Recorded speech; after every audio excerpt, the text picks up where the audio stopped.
salut, salut Adam, salut Chanel.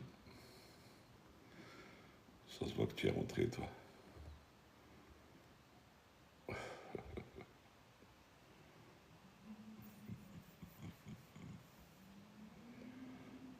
Kabisou, qui me gueule le kabisou, c'est-à-dire liker. Oui, je vais. Salut, salut, salut. C'est des ribas, de bleu blanc, c'est des ribas. Où tu étais dans les... Tu étais où? Moradella. Ça va, oui. Tu vas faire? Oui, ça va très bien. Super, comme d'hab. Alors, Yves, Salut, Roger. salut Morad. Quoi tu me dis Salut, double blanc. Quoi tu me dis je réponds pas, Yves? Ah, tu étais au Canada, c'est bien. Yves, pourquoi tu me dis je réponds pas? Tu as envoyé quelque chose? Bah, attends, si tu as envoyé... Si c'est un truc dont on a déjà parlé, vas-y, fais une demande à monter. Parce que, encore une fois, avec toi, ah, non, ça passe pas. Non, non.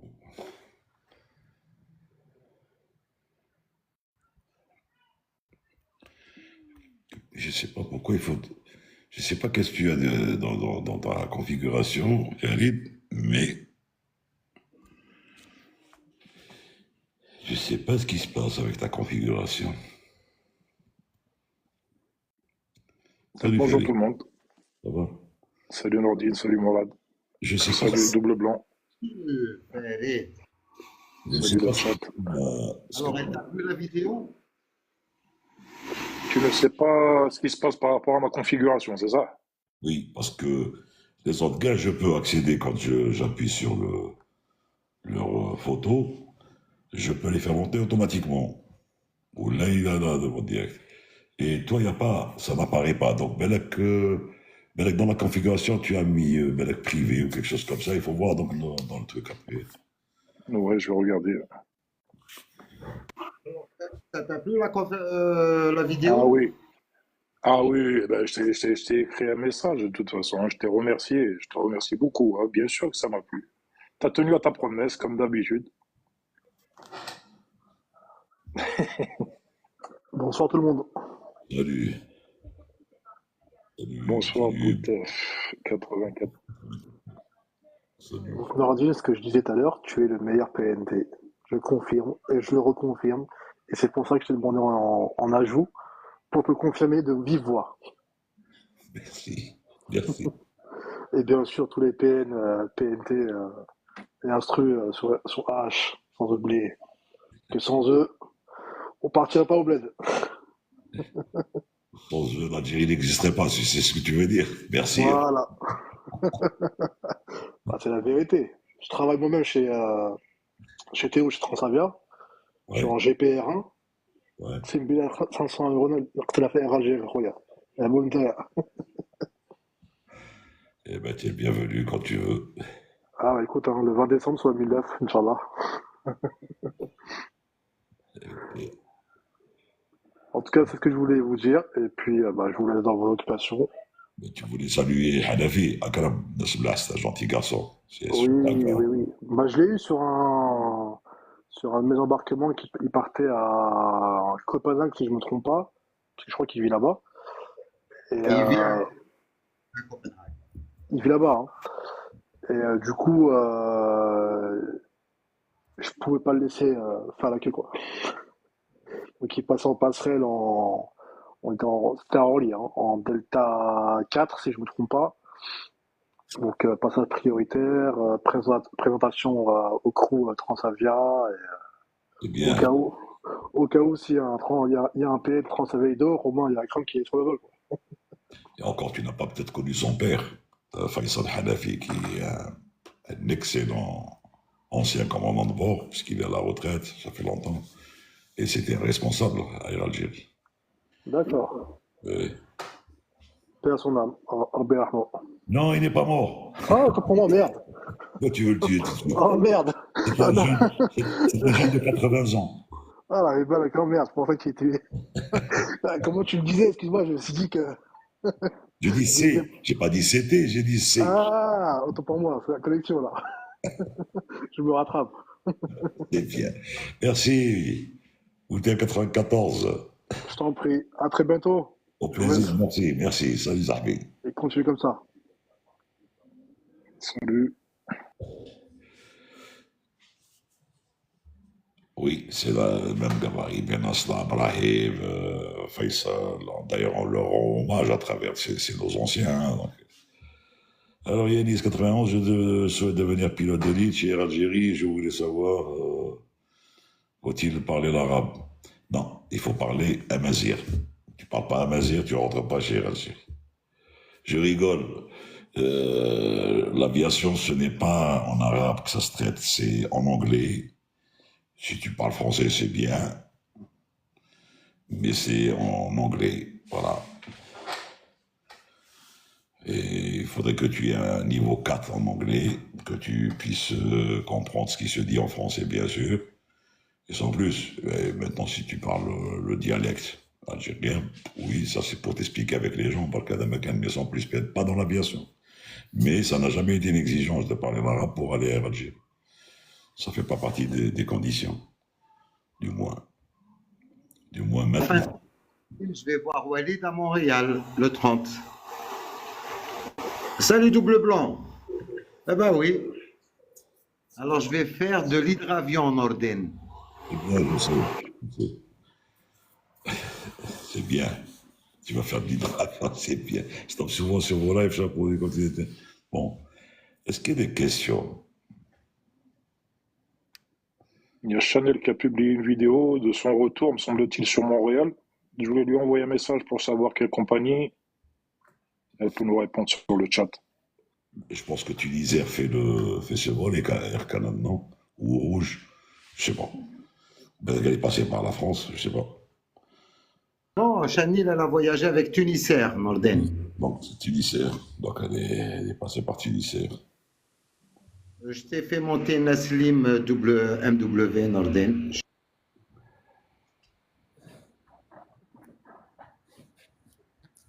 Allô? Naslim. Bon, ça répond pas. Morad, avant de faire monter, et les modérateurs, fais comme le modérateur. Avant de faire monter quelqu'un, rentre dans le profil, regarde ce qui. Ah, oui, d'accord. T'es Ritzmat Naslim, tu pensais que c'était une nana hier. Non, mais ils ont dit bonjour, salut, on a et puis qui demande, t'as un autre quelqu'un qui demande à monter.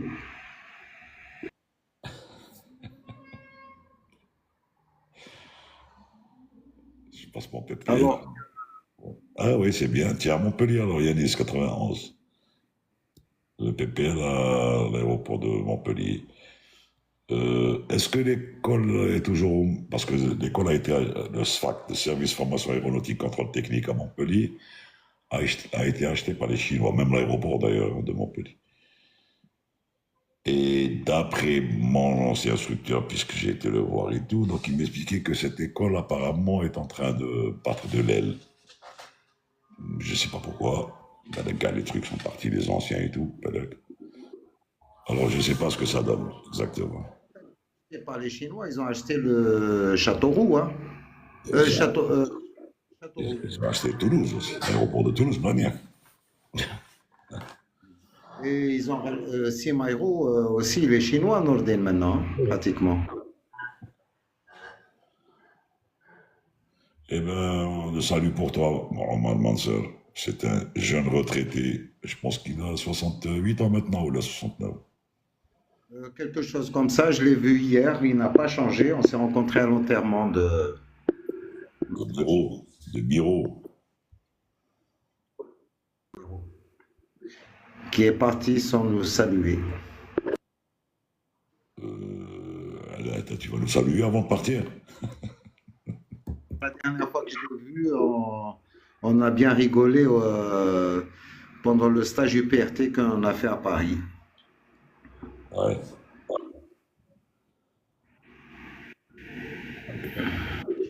Alors, j'ai pas accepté, vous inquiétez pas, monsieur Mounier. Non, je m'inquiète pas, mais vous n'avez pas répondu quand j'ai dit Naslim, Naslim. Vous voulez poser une question, je vous remonte. Voilà. Mais j'avais pas compris pourquoi vous êtes monté sans parler. Je te dis, j'aime le monde de l'aviation. D'accord, merci. Mais si tu as une question à poser, c'est bon. Là, je préfère maintenant que les gens montent poser des questions parce qu'encore une fois, comme on avait dit, euh, les gens, quand ils écrivent, ils n'arrivent pas à terminer leur phrase parce que TikTok donne la possibilité pour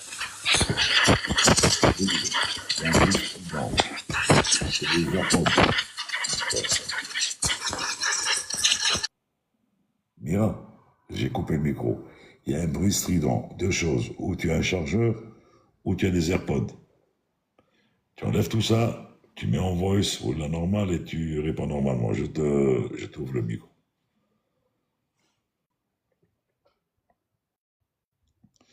Parce que c'est vraiment, ça dérange. Ah, ouvre ton mic, ouvre ton micro.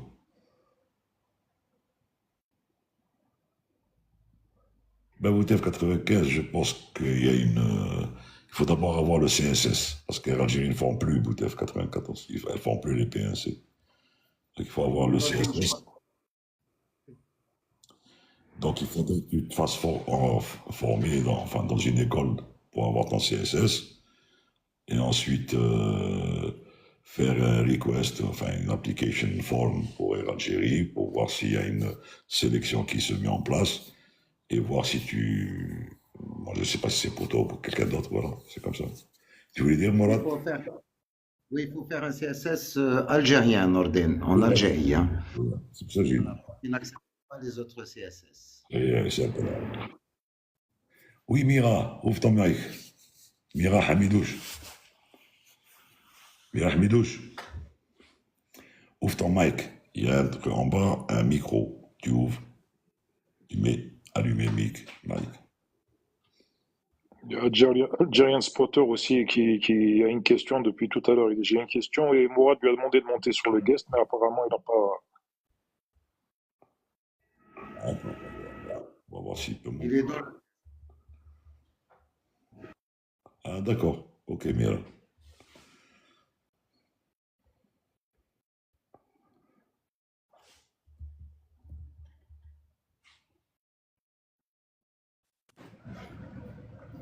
Vas-y, Jeremy.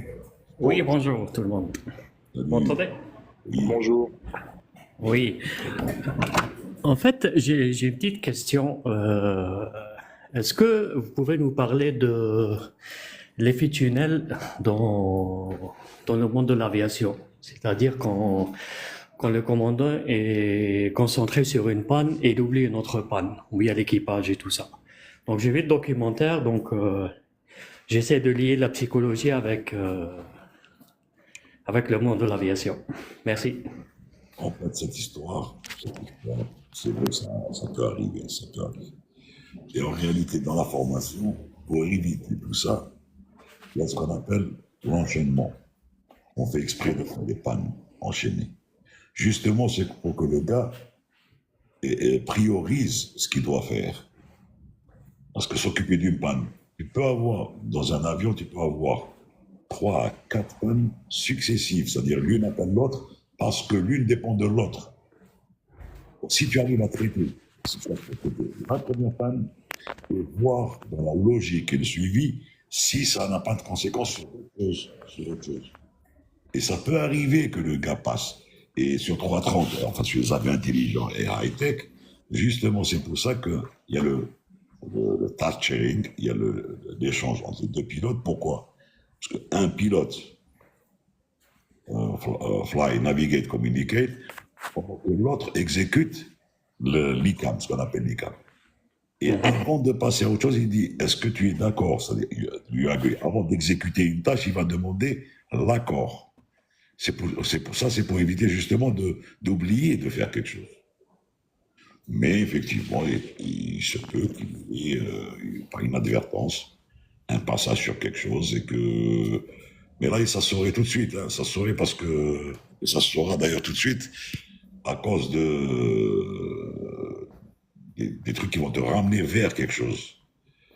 Donc, quand c'est une checklist nue, il n'y a pas de problème, item par item. Et même là, il faut confirmer parce que sur les Boeing, par exemple, quand il y a la Papers, il y a un item qui te ramène à un autre, mais avec des if, si c'est pas ça, si c'est ça, si c'est ça. Donc il faut. Alors que le FliCam, par exemple sur 330, 350, 380 et tout, ou le 777 aussi, c'est l'appel de la checklist et l'effacement item par item, jusqu'à arriver au status. Là, quand l'ICAM est terminé, ça veut dire que le gars, il a déroulé dans l'ordre ce qu'il fallait faire. Et il se peut, des fois, on a vu ça aussi nu, par précipitation, le gars il passe un item ensuite, qu'est-ce qu'il y a? Eh bien, il y a un bouton qui s'appelle Recall, RCL, Recall. Quand il fait Recall, il revient. Il aura les items qu'il a pour vérifier s'il n'en a pas oublié quelques-uns. Ça, oui, l'effet tunnel peut arriver. Et ça dépend de la personne. En fait, on peut mettre ça sur le compte de la fatigue, on peut mettre ça sur beaucoup de choses. Voilà. Spotter. Il y a deux sortes de pannes. La panne mineure et il y a la panne vraiment. Donc, s'il y a une panne essentielle qui va apparaître, il vaut mieux s'occuper de celle qui met en danger la sécurité de l'avion et des passagers que le reste. Ok. Panne mineure et panne majeure. Voilà, majeure. Salut, C'est bon? Attends, JB. C'est bon, Spotter? D'accord, merci beaucoup. يعطيكم الصحة. Je vous salue de Montréal. Eh ben, c'est le mal à أنا Montréal. سبوتيكو في Montréal. C'est le mal à Montréal. Merci. Merci. يعطيكم الصحة. Je vais le train de Montréal. Tout le monde va le savoir. Ça هاي عرفوني تاع 330 راني مصورهم. ديجا في لاباج راني مصور 330 تعرفوني. Merci, Angel Sport. Merci. Allez, bonne soirée. صحيتو. Ciao, ciao. Bravo. J'y vais. Configuration.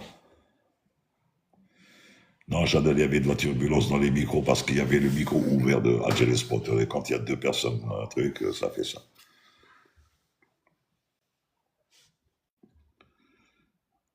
J'y vais. What happened? Ah, voilà.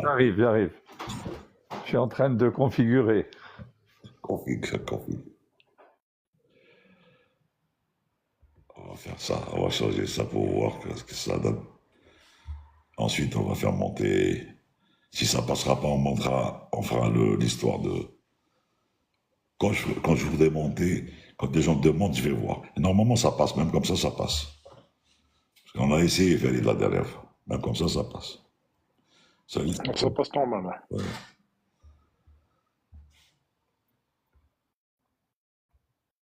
En fin de compte, tu n'es pas resté longtemps à Montpellier, Nordin. Alors, j'ai passé la journée à Montpellier, je suis rentré sur Marseille et je suis rentré samedi sur Alicante. Et la bouillabaisse, elle était bonne? C'était pas la bouillabaisse qu'on avait pris, j'avais pris des huîtres, trucs et tout. Ça y est, j'ai fait la config. Salut les amis. Salut. Salut, Captain Viala. Salut. Tu as un autre fan, hein? Gérard Michaud m'a envoyé un message, il m'a dit c'est un plaisir quand j'écoute JB Morat.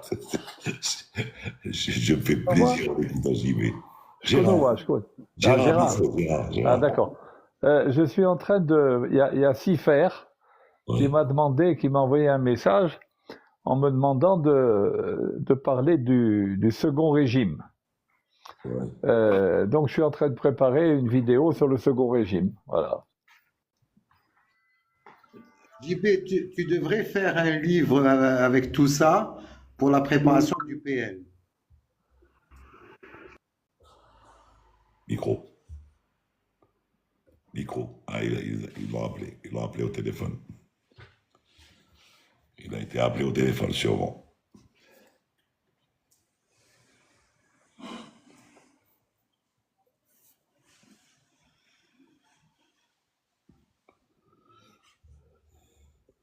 Le SMA, oui, c'est l'ancien SFACT, Service Formation Aéronautique Contrôle Technique. Ton micro, JB. JB, ton micro. Pardon, j'ai reçu un coup de téléphone. Ouais. Oui. Oui, tu vas me dire quelque chose? Non, tu parlais, ensuite ça a coupé. Avant que tu aies le téléphone. Oui, c'est ça. Oui, donc Sifer m'a demandé de faire une vidéo sur le second régime. Donc je suis en train de la préparer en parlant du premier et du second régime, de stabilité de vitesse, instabilité, etc. etc. Voilà.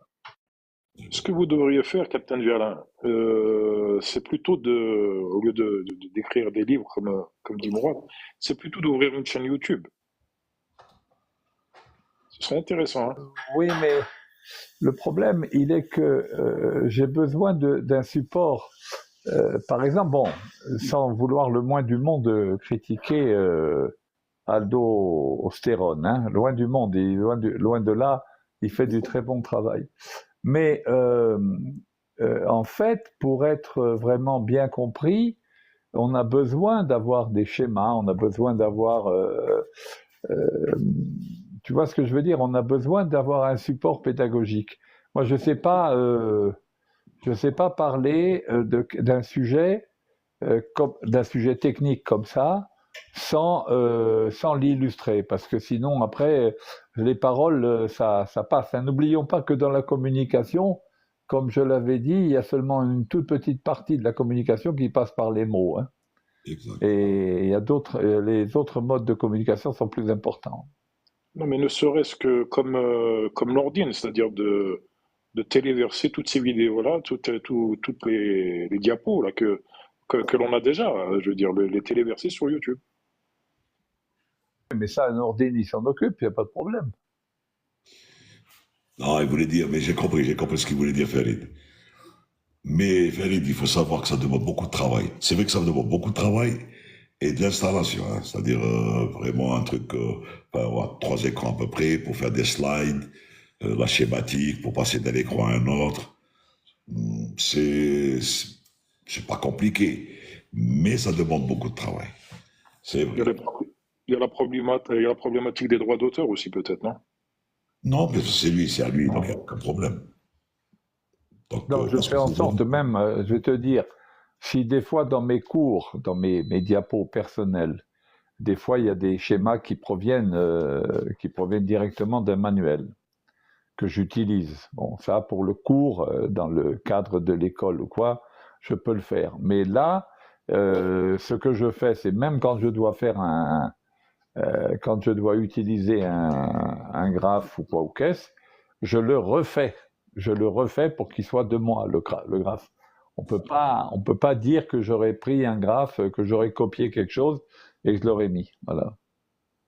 Ouais. De toute façon, quand tu fais passer un truc par le live public sur YouTube, il y a une vérification des droits et ils te notifieront. De toute façon, même sur TikTok, hein, si tu utilises par exemple une musique protégée et tout, on va te dire c'est protégé par le droit d'auteur et ils te demanderont de changer la musique ou la parole. Bon, mais encore une fois, c'est du travail. Bon. On pourra un jour essayer un truc, c'est de faire du live YouTube. Live YouTube avec PC. Ça, c'est mieux. Sur YouTube, on peut faire des lives. On passe en live directement sur YouTube. Et là, c'est enregistré aussi. Et là, par exemple, j'ai remarqué, j'ai téléchargé sur mon ordi, j'ai téléchargé TikTok Studio, mais je n'arrive pas à me connecter au live depuis l'ordinateur. C'est ce qui arrive à Gérard. J'ai été chez lui. Le PC à smart, PC à téléphone, ça passe pas.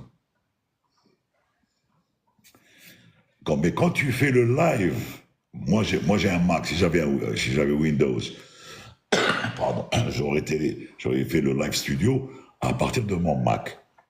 Mais si j'avais un Windows, c'est-à-dire que moi je travaille avec Mac, donc si j'avais un système avec Windows, j'aurais fait le live studio à partir de mon PC. Et là, tu peux faire un live à partir de ton PC, mais tu peux pas monter, c'est-à-dire aller chercher quelqu'un de ton PC, d'un smartphone, pour remonter et tout. Non, c'est pas ça. Ça monte pas du PC vers le smart. Ça part du smartphone vers le PC. Vas-y, Sifer.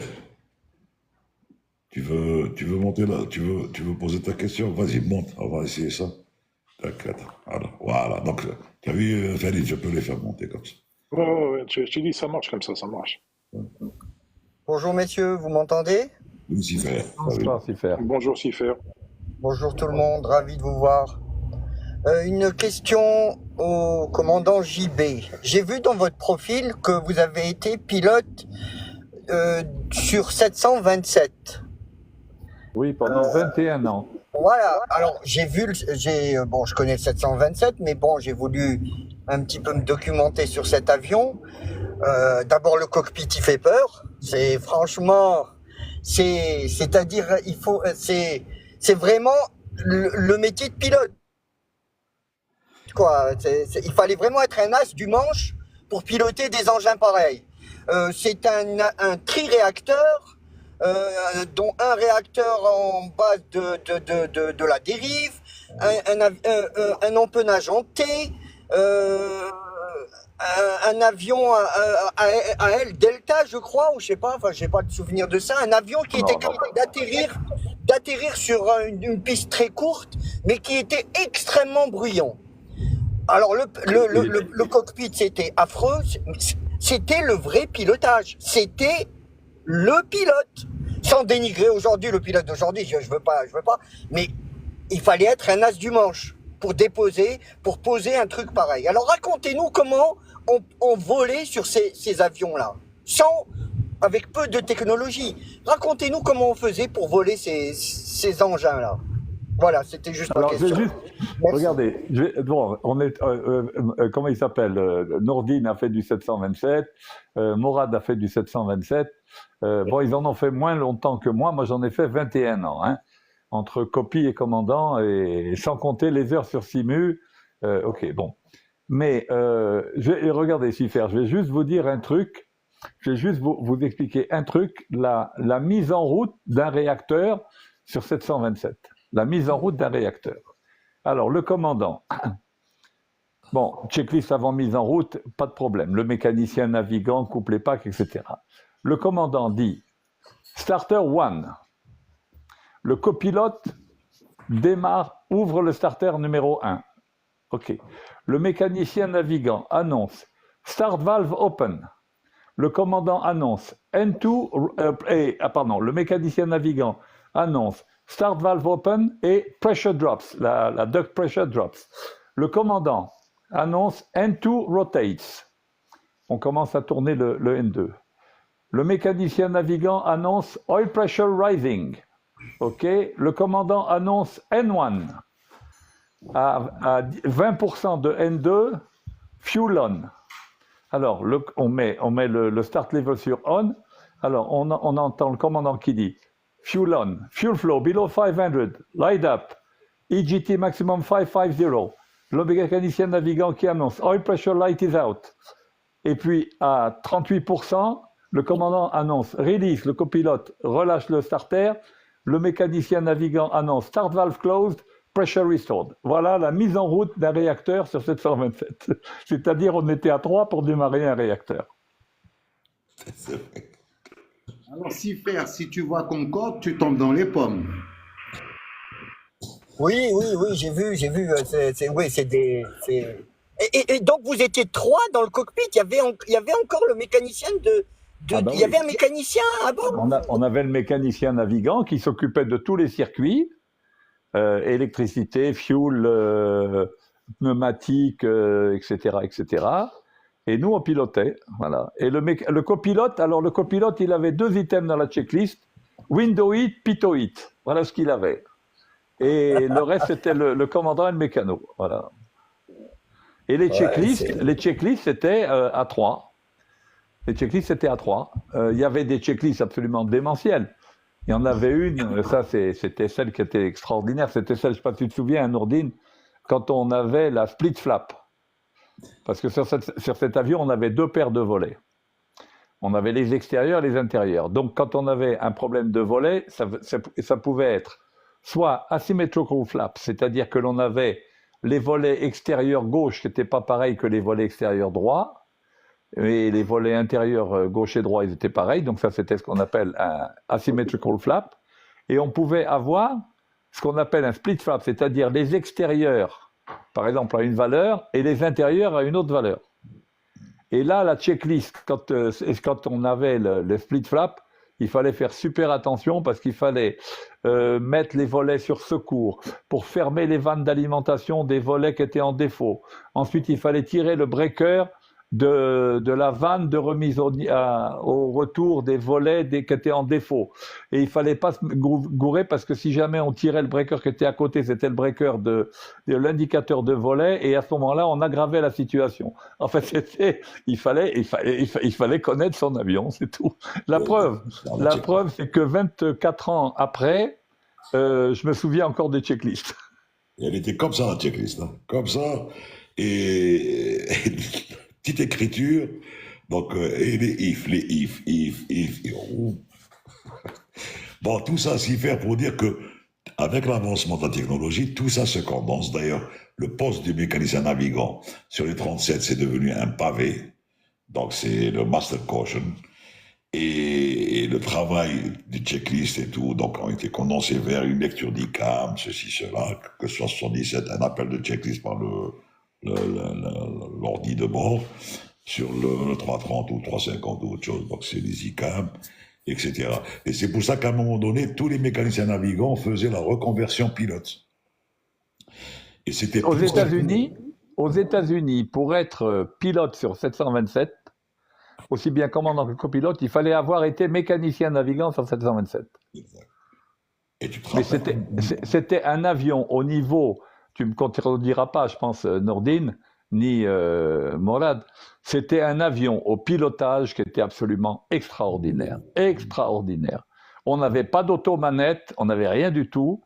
On avait un pilote automatique qui n'était même pas transparent, mais c'était un avion qui était magnifique à piloter. Voilà. c'est une réalité, ça. JB Nordine, tu te rappelles comment on appelait le Master Caution? Non. C'était le Master Cochon. Ah ouais, On disait. Le genre et tout, c'est cochon. C'était une checklist au conditionnel, alors if, constamment. Le début de la checklist, alors il y avait marqué par exemple, pour les asymétries volées. Left and right needle, disagree. Asymmetrical flaps. Left and right needle, agree.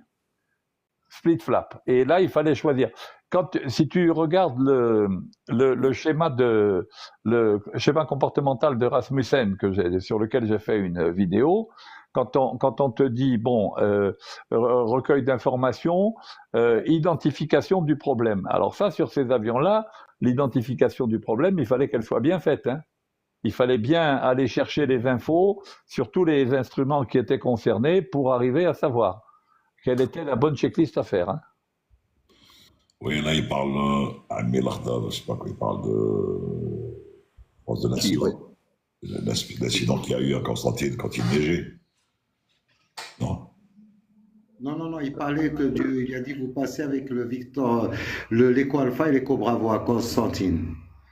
Puisqu'à l'époque, il y avait l'Alpha, il faisait que de l'intérieur. Mais alors, comment tu as compris cette question? QQ. V passe. Bon, pour moi, c'est qu'est-ce qui s'est passé ou quelque chose comme ça avec Victor Alpha ou Eco Bravo Constantine. C'est une question.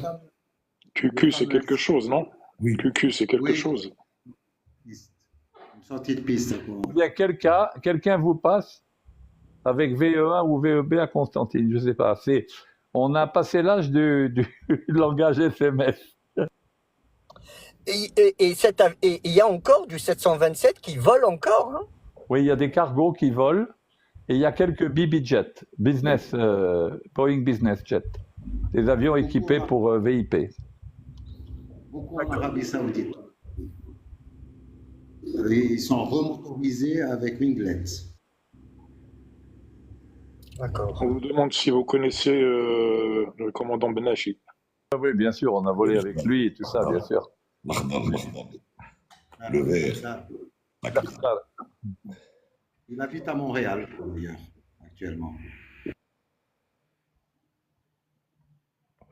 Et d'ailleurs, Sifer, c'est pour ton information, JB, tu te rappelles la promotion quand tu parlais des mécaniciens, la promotion quand ils sont arrivés et qu'il n'y avait pas encore de possibilité de leur faire pilote tout de suite. Parce que, alors, au lieu d'attendre, qu'est-ce qu'ils ont fait? Ils ont fait la formation de mécanicien navigant sur 27. Des Hamdan, Aguenarous, Mazari, cette promotion. Tu te rappelles de ça? Parce que c'est moi qui leur ai fait une partie des cours, oui. Voilà. Donc après, ils ont fait pilote et la plupart sont commandants de bord sur 38. Mazari, aux dernières nouvelles, il était sur Q400 en Angola. D'accord. Et instructeur chez Flight Safety au Canada. Voilà, il faisait les deux. C'est un ancien, oui, c'est un ancien du 27. Il a travaillé longtemps et ensuite, après, il a fait la conversion au pilote. Là, il a travaillé avec JB. Et il a même travaillé avec moi. On a fait. Mais s'il a volé avec moi. Je crois qu'il a volé, oui, il a volé avec moi comme mécano et comme copie. Ouais. Vous n'avez toujours pas compris 7 TVEA ou 7 TVEB, non? C'est l'éco Alpha et l'éco Bravo, c'était les deux moteurs, les deux 27 avec moteur D9, oui. Les deux premiers 27 qu'on a eu. Et il y avait un MCDU dans le cockpit, enfin un ordinateur de bord. Il y avait que dalle. Il y avait que dalle. Il y avait 2 VOR, 2 ADF. Et c'est tout. Après, quand ça s'est amélioré, on a eu, sur 727, on a commencé à avoir les GPS. Mais c'est tout. Hein. On a eu les GPS vraiment vers la fin, vers les années 97 ou 98 qu'on a eu les GPS. Hein. Donc les atterrissages avec ILS, VOR et tout ça, ça n'existait pas. C'était comment? Ah non, au contraire, on n'avait que l'ILS. On n'avait que l'ILS, VOR, voilà, c'est tout ce qu'on avait. Et quand on faisait des vols Afrique, avec, et on faisait que ça, on en faisait beaucoup, il nous arrivait de rester, moi il m'est arrivé une fois sur un Alger Bamako, 1h50 sans aucun moyen radio, hein. Navigation estimée, le cap et la montre. Qu'est-ce que tu veux, Sylvain? Tu voulais dire quelque chose? Les balises. Non, je suis stupéfait, non, j'aurais jamais pensé. Et à Mach 84, hein, quand même. Hein. Ah ouais, c'était l'aventure, hein, de prendre l'avion avant. Hein. Mais on peut considérer, excuse-moi Sifer, on peut considérer que le mécanicien navigant avait quand même pas mal de travail, hein, me semble-t-il. Ah ben, par exemple, la tenue quand on faisait des vols au long range, par exemple. Alors, je rappelle que quand on vole au long range, on vole à une incidence constante. Donc, au fur et à mesure que l'avion s'allège de par la consommation de carburant, on est obligé de diminuer le nombre de Mach pour maintenir l'incidence constante. Eh bien, il n'y avait rien du tout. Il n'y avait pas de système automatique. Il n'y avait pas ni de manette automatique, ni rien.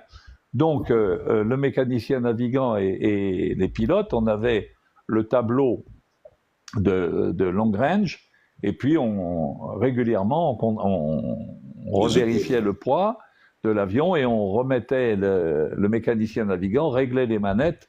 Et au décollage, c'était pareil. Hein. Au décollage, c'était le commandant mettait les manettes à 1.4 de PR, donc en gros 50-60% de N1. Et ensuite, il poussait et le mécanicien navigant tenait les manettes et c'était lui qui nous réglait les moteurs pour le décollage. Voilà. Et quand on demandait quand on demandait la climb thrust, etc., c'était le mécanicien navigant qui faisait ça. On n'a pas de LORAN parce que le qui dit on n'avait pas de DNS ou RS, on avait une navigation de surface. On les a équipés de navigation de surface. Rien du tout. Le seul truc qu'on a eu, ça a été le GPS après, hein, à la fin. Et normalement, ces formations mécaniques sont encore disponibles dans le jour où elles sont. Je pense qu'en Russie, ça existe encore, je pense. Parce qu'ils ont l'Antonov encore et l'Ilyushin, je pense. Et donc, ils Ça a doivent. disparu. Mais Ça a disparu. ailleurs, enfin sur Boeing, du moins sur Boeing et Airbus, ça a été remplacé par des panneaux, des pavés. Ça a disparu, Norden. L'Oméga, il y en a un qui parle de l'Oméga, non. L'Oméga, on l'a eu sur 37. sur 37, on a eu 37. l'Oméga. C'était pas terrible, ce truc-là, hein. Ça passait tout le temps en dead reckoning, c'était pas extraordinaire, hein. On dit aussi que c'était un avion extrêmement bruyant. Est-ce que c'était vrai? Est-ce que c'est vrai? Les réacteurs de cette époque-là, ils étaient très bruyants, hein. Des Pratt. Mais au cockpit, on n'entendait rien, par contre, hein. On était très bien au cockpit. Bonsoir. Est-ce que... Moi, c'est l'heure sacro-sainte du thé. Alors, je vous quitte pour quelques instants et à tout à l'heure. Vas-y, vas-y.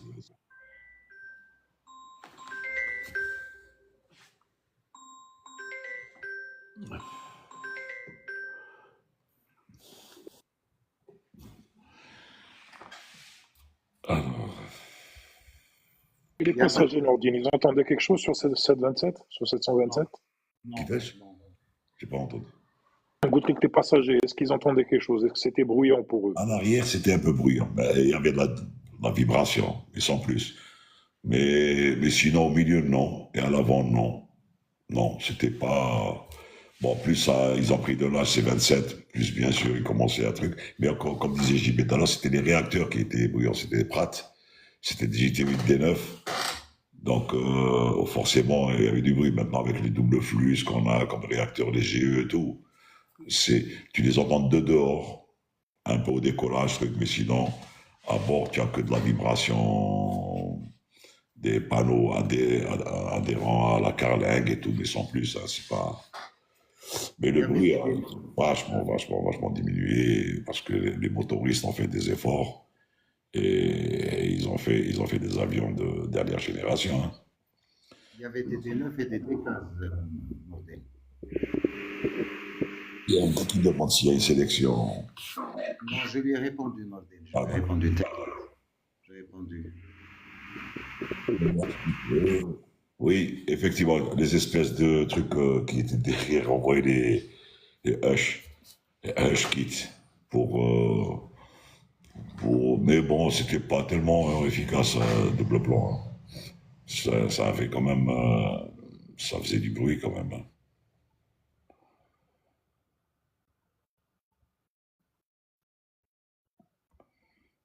Et les Hush kits, yes. Pas des 8, des 9, des 15, 37-200, ouais. J'ai pas avoir des 17.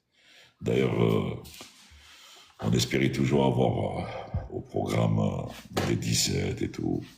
Et c'est comme ça, chaque fois qu'il y a un avion qui vient, le Gravel Kit, on n'avait que sur un 37. C'est l'Eco Romeo. Et qui n'a jamais marché après, hein. Il n'a jamais fonctionné d'ailleurs. Et c'était pénalisant au poids, puisqu'on le rajoutait dans le truc pour rien, hein. Si tu te rappelles, pour la sortie du train, quand on secourt, il fallait 180 nœuds. En tout cas, c'était une vitesse très basse. Exactement, la restriction. Farid, c'est quoi? C'est le. Attends, on va changer de.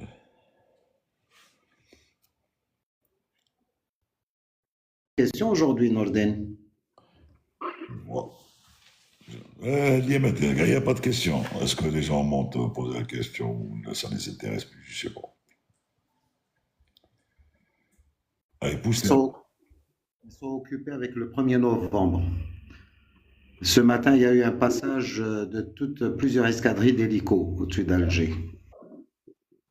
Attends, je vais retourner la cam 2 minutes pour m'en griller une.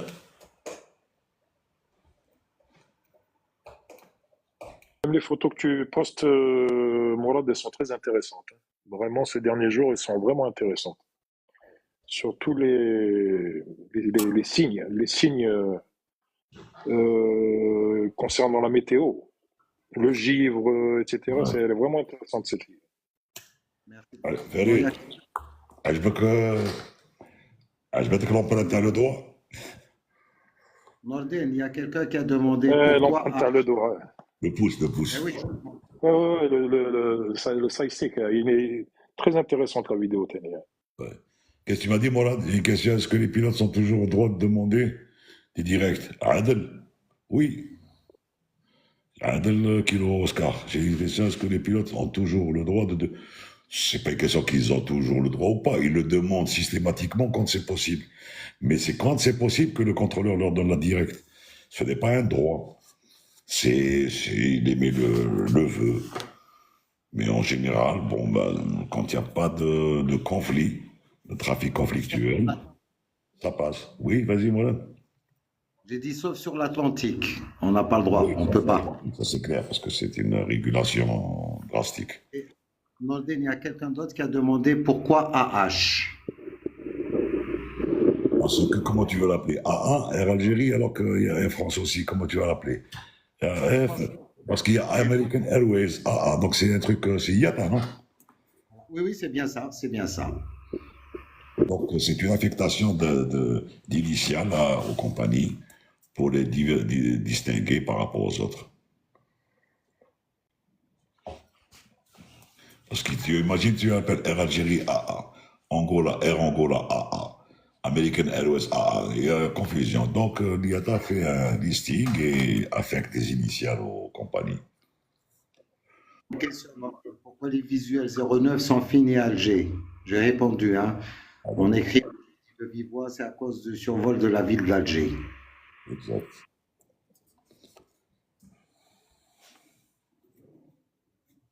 Vas-tu, Captain? C'est bon, tout le monde. Farid, je peux te sauter, بدك تحوس la configuration.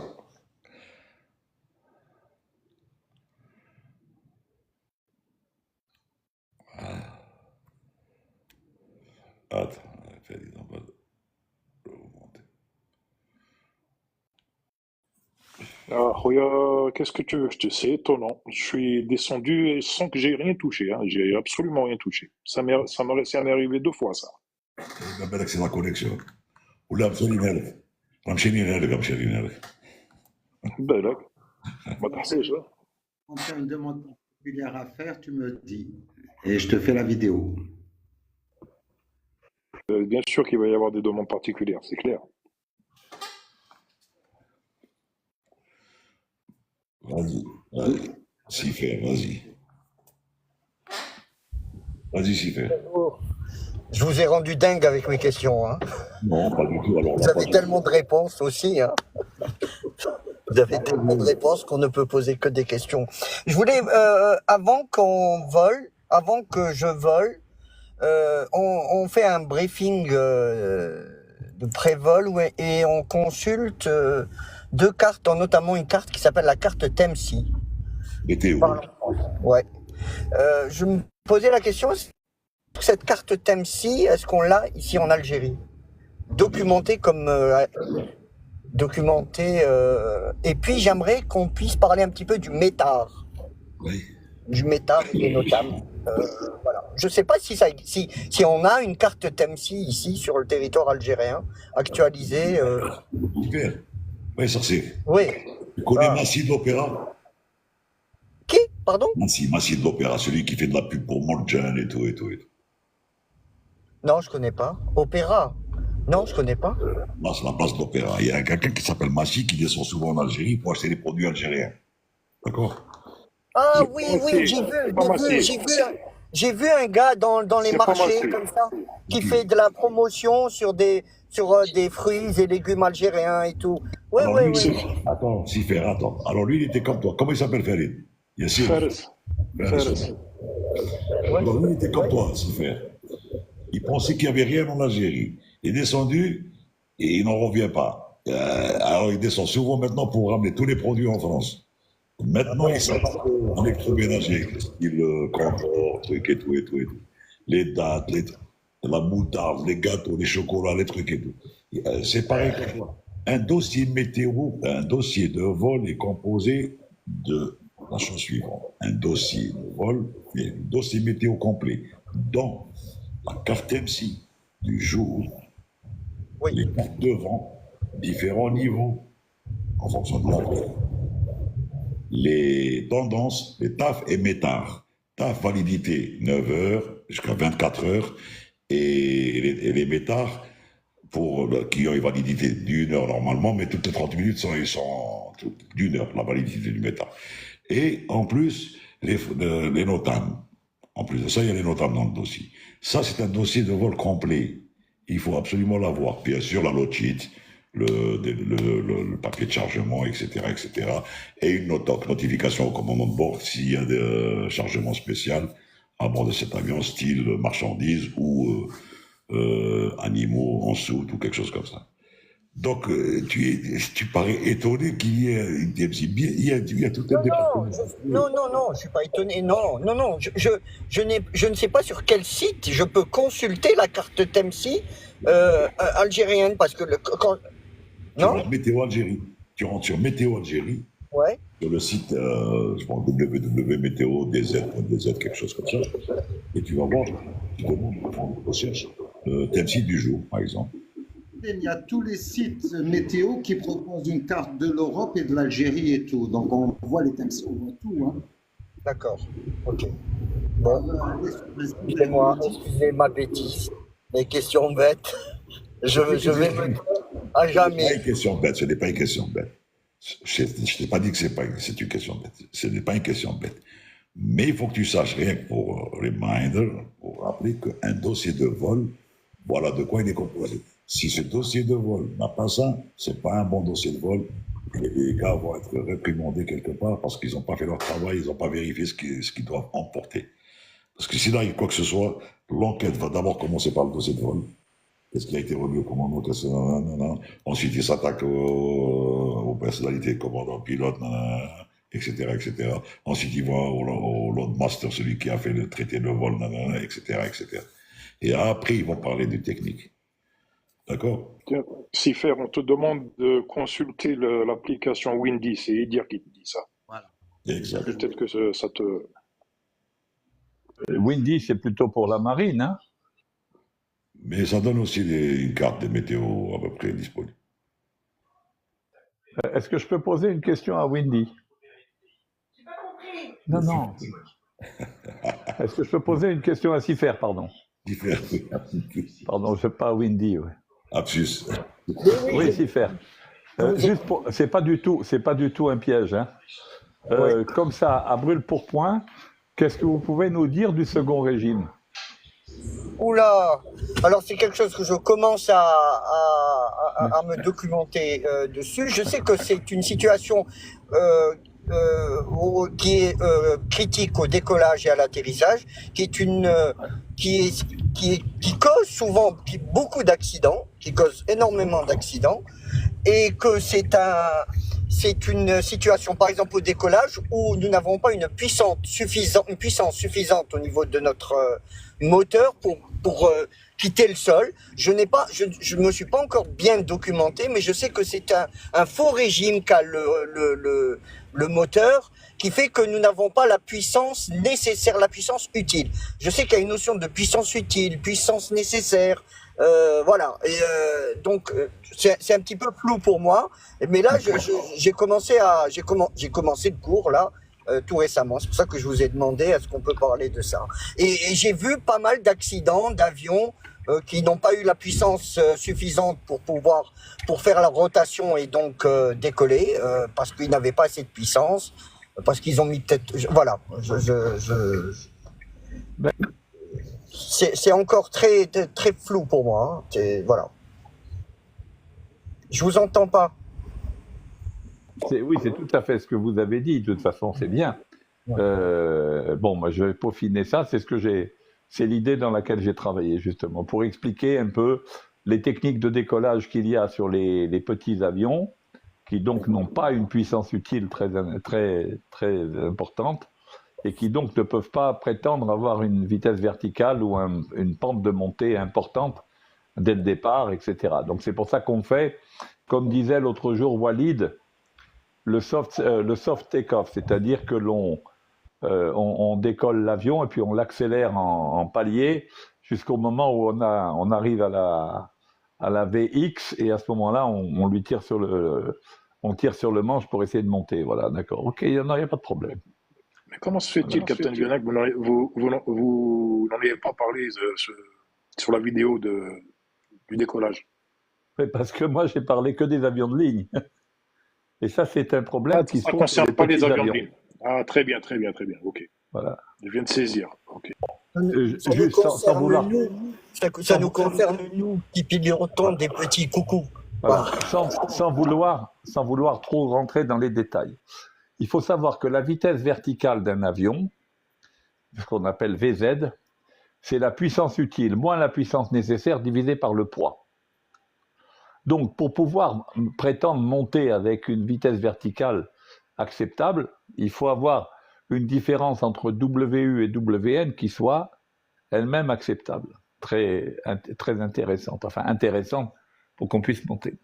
Et la pente de montée, exprimée en pourcent, est égale à la poussée divisée par le poids, moins 1 sur la finesse. La finesse étant le rapport du coefficient de portance sur le coefficient de traînée. Autrement dit, ça manifeste l'efficacité de l'aile. Et donc, si vous voulez, le problème sur les petits avions, c'est que globalement, la poussée du moteur n'est pas très importante. Donc, on n'a pas ni un taux de montée, ni une vitesse verticale importante, ni un angle de montée important. Donc, il faut, après décollage, la vitesse à laquelle on décolle, elle est loin de la vitesse à laquelle on peut prétendre avoir une vitesse verticale acceptable. Donc, on est obligé, en fait, de décoller, d'accélérer, parce qu'en décollant, bien sûr, on diminue la traînée des trains d'atterrissage par terre et tout ça. On accélère jusqu'à une vitesse acceptable et qui nous donne à ce moment-là une vitesse verticale à peu près acceptable. Voilà, c'est ça. C'est un peu la technique de décollage, elle est complètement différente. Est-ce que CX mériterait une vidéo à part entière? Coefficient de traînée. La traînée, je vais faire une vidéo sur la traînée. Ouais. J'ai fait que la traînée j'ai fait que la vidéo sur la portance. Il faut que je fasse une vidéo sur la traînée parce que la traînée, c'est très important de voir comment elle se décompose, quelles sont les différentes composantes de la traînée, etc. Tu avais parlé Vas-y, Nordine. Tu avais parlé, JB, du centre de gravité, du centre de poussée dans une des vidéos, non? Oui, donc je vais juste préciser, c'est marqué dans ma vidéo, j'en ai parlé dans ma vidéo sur la stabilité, j'en ai parlé dans la vidéo sur la portance. Le centre de gravité, c'est le point d'application du poids.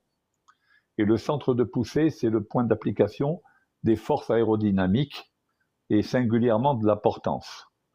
Parce que le centre de poussée de l'avion, pour ce qui concerne la traînée, c'est pas exactement le même. Parce que la traînée est générée pas seulement par les ailes, mais elle est générée aussi par le fuselage, etc. Mais bon, pour simplifier, on dit que le centre de gravité, c'est le point d'application du poids, et le centre de poussée, c'est le point d'application des forces aérodynamiques. Voilà. Qu'avez-vous pensé de la vidéo que je vous ai envoyée, l'aile test, avec les vortex, etc. Très bien, très très bien, parce qu'elle montre bien comment le décrochage se produit. On voit bien le point de transition au début de l'aile, enfin à peu près à l'épaisseur maximale de l'aile, on commence à avoir un petit peu de turbulence sur les petits penons, là, les petites ficelles.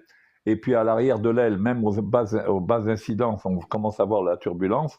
Et ensuite, au fur et à mesure qu'on augmente l'incidence, on voit que le point de séparation qui est à l'arrière de l'aile au départ avance vers l'avant et jusqu'au moment où l'avion décroche et on a l'ensemble de l'extrado qui est intéressé par un mouvement totalement turbulent qui signifie qu'il y a eu décrochage de la couche limite. Voilà. Et là, il s'agissait d'une aile rectangulaire. Hein. L'aile rectangulaire, on voit bien qu'elle décroche en même temps sur toute son envergure. Alors qu'une aile en flèche, elle décroche d'abord, si elle n'a pas de système particulier changeant le champ de pression sur l'aile, elle décroche d'abord et avant tout en bout d'aile. Et ça, c'est très dangereux parce que ça veut dire qu'à ce moment-là, on risque de perdre la possibilité d'aileron. Olivier, il y a eu des questions sur la VRF un petit peu plus haut. Vraiment dans le chat, il y a eu une question sur la VRF. Hein. Il a dit quoi la question? Ce qu'il y a entre V2 et VRF, c'est que c'est deux choses complètement différentes. V2, c'est la vitesse de sécurité au décollage. Vitesse de sécurité au décollage, c'est-à-dire c'est la vitesse avec laquelle avec le moteur critique en panne, on est capable de monter, on est protégé par rapport à la vitesse minimum de contrôle en l'air et on est protégé par rapport à la vitesse de décrochage, configuration, décollage. La VRF, c'est la vitesse que l'on a en approche et c'est la vitesse qui nous protège par rapport à la vitesse de décrochage en configuration atterrissage. Donc, et la vitesse de minimum de contrôle de l'avion en configuration atterrissage, qui sont deux configurations totalement différentes, puisqu'on a moins de volets au décollage qu'à l'atterrissage. Donc, automatiquement, la vitesse de décrochage au décollage est plus élevée que la vitesse de décrochage à l'atterrissage. Voilà. Mais là encore, je vous renvoie à mes différentes vidéos. J'ai fait une vidéo sur les vitesses à l'atterrissage.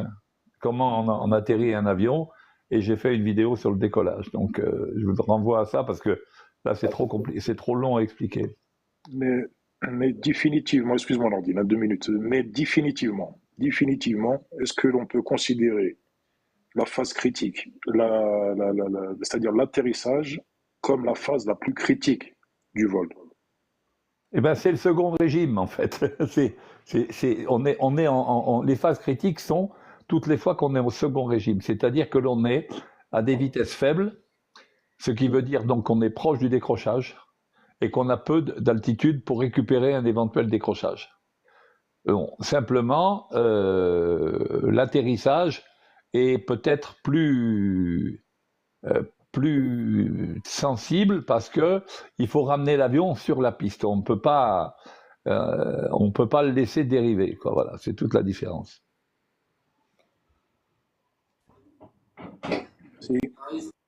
Salut Sabri. Salut Sabri. Hola, señores. Hola, señores.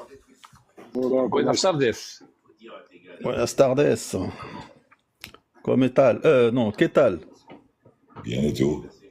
Ouais, ben ça va, tranquille. Quand on travaille pas, on est bien. Tu es où à Paris? Là, je suis à Paris, là, pour quelques jours. Ouais.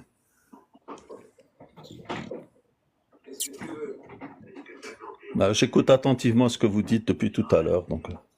J'ai l'impression que ça devient une corvée, hein, Sabri, hein. Quand on ne travaille pas, on est bien.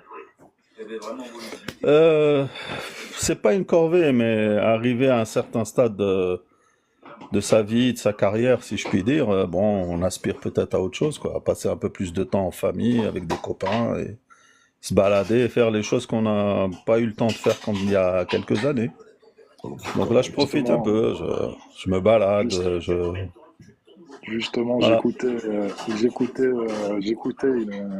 il me semble que c'était un pilote qui disait qu'en fin de compte, toute sa vie, c'était avec ses confrères. Hein, toute sa vie, c'était ça. Hein, je veux dire. Toute sa vie était basée sur son métier. Qu'il avait très peu de relations autres que ses collègues. Il expliquait très très bien d'ailleurs. Je me souviens plus de qui c'était, mais...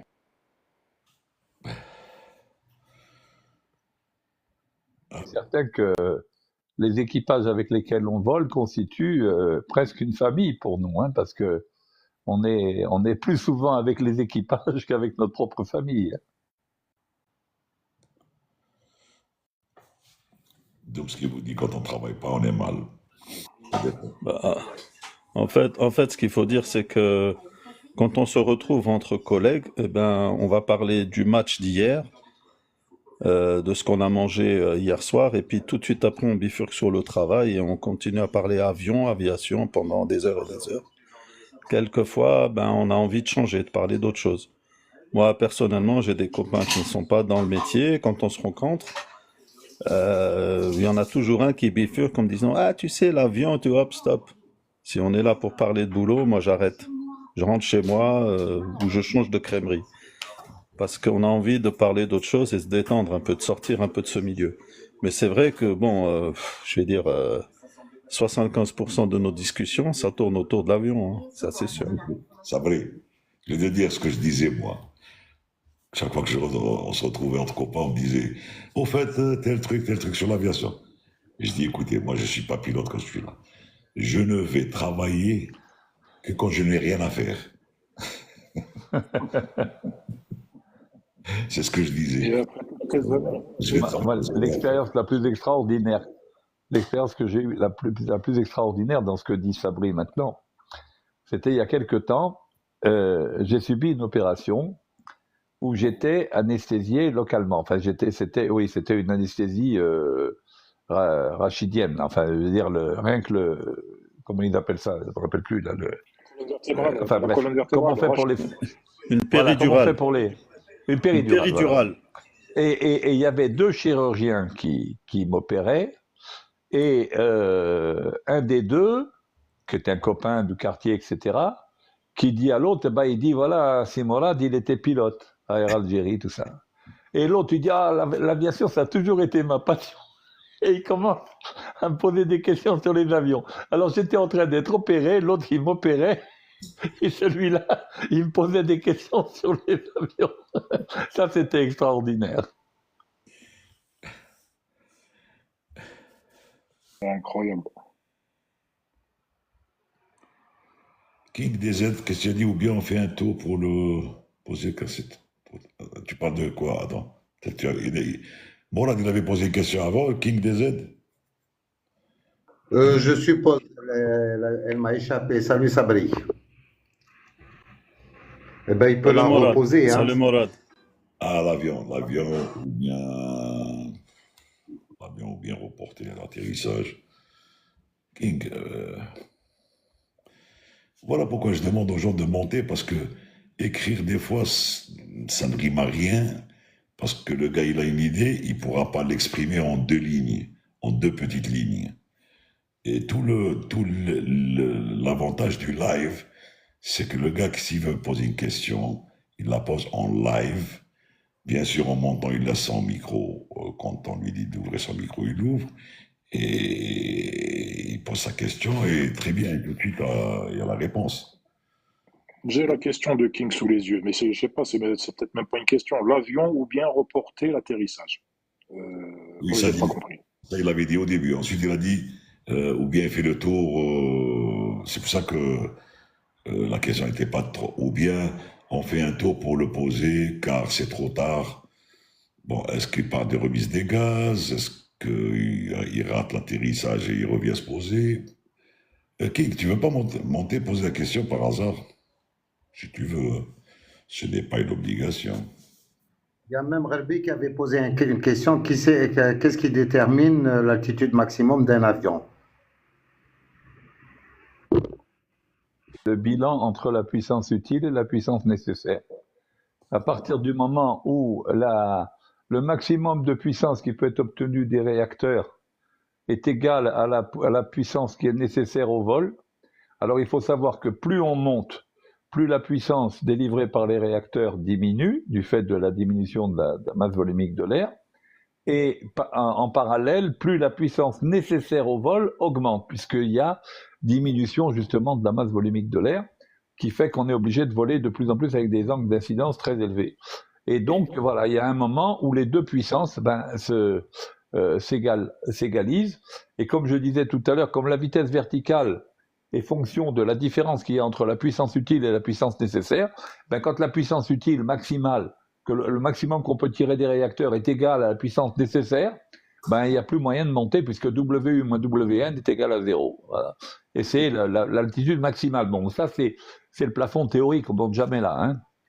Le plafond pratique, je crois que on le définit comme étant quand l'avion ne peut pas monter à plus de 100 pieds minutes. Voilà.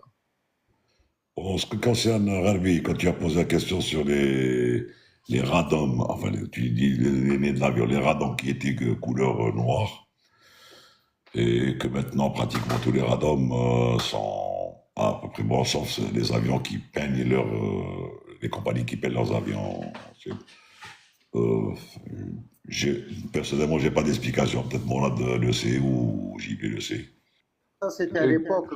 À l'époque, les radars n'étaient pas en noir. Et puis maintenant, toutes les compagnies sont passées à une peinture normale, en blanc. Il n'y a pas d'histoire. Hein, il n'y a rien qui dit pourquoi. Non, c'était peint en noir. Moi, pour je une pense. raison. C'était peint en noir, c'était pour une question de réflexion des ondes. Voilà, exactement. Parce que quand on a une couleur noire, on a une plus grande absorption. Mais peut-être qu'à l'époque aussi, les matériaux qu'on utilisait étaient éventuellement susceptibles de bloquer plus ou moins les ondes radar quand elles revenaient. Mais maintenant, ça ne doit plus se poser, c'est tout. Mais voilà. C'est une question d'avancée technologique, c'est tout, entre les anciens radars et les nouveaux.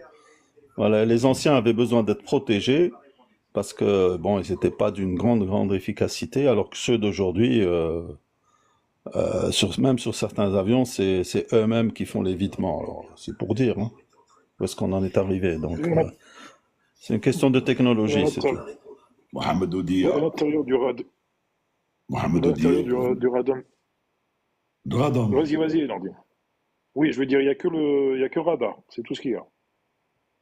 Au radar, là, il y a le radar, il y a une antenne. Il y a une antenne aussi. Et ça dépend des avions aussi. Hein. Attends, je vais juste répondre à Odia qui dit c'est quoi au juste tour. Tu as vu la forme de l'hippodrome où on fait les courses équestres et tout. C'est exactement un circuit d'attente qui est matérialisé sur sur un départ ou un retour ou une attente. Donc on appelle ça un hippodrome. Il a la forme d'un hippodrome.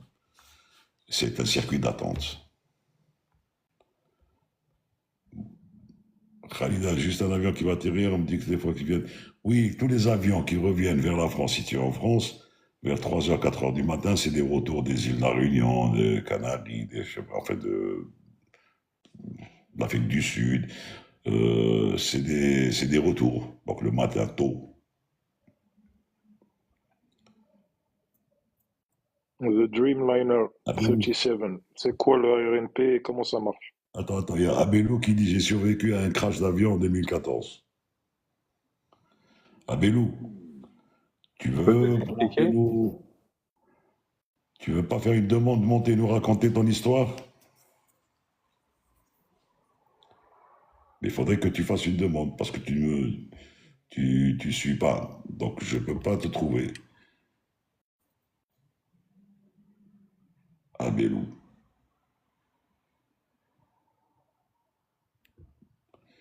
Il faut que tu fasses une demande. Il lui arrive la même chose que toi, Farid. Quand j'appuie sur H, j'ai pas la main pour le faire monter.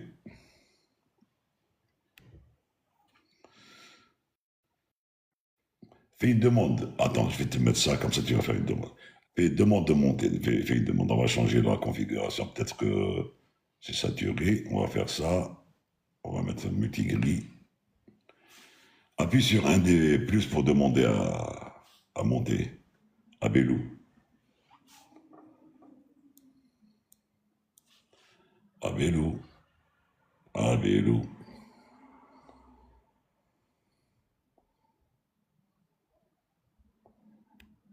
Bon, tu veux pas monter? Abelou. Donc ça veut dire, on va peut-être suspecter que tu es en train de nous mener en bateau. Alors que nous, on parle aviation. Donc on est en l'air. Moi, je suggère que toi ou enfin un de vous trois là explique qu'est-ce que c'est que le RNP. Voilà. Il est en plein, lui. C'est une procédure.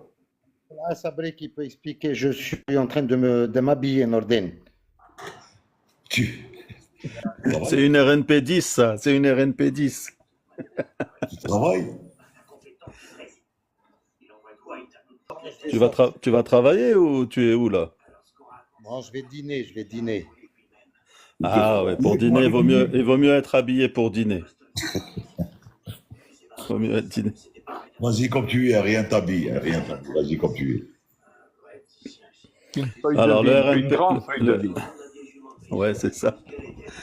Le RNP, c'est le Required Navigation Performance. En fait, c'est une nouvelle donne, enfin, ça existe déjà depuis quelques années. C'est la navigation donc qu'on utilise sur les avions modernes.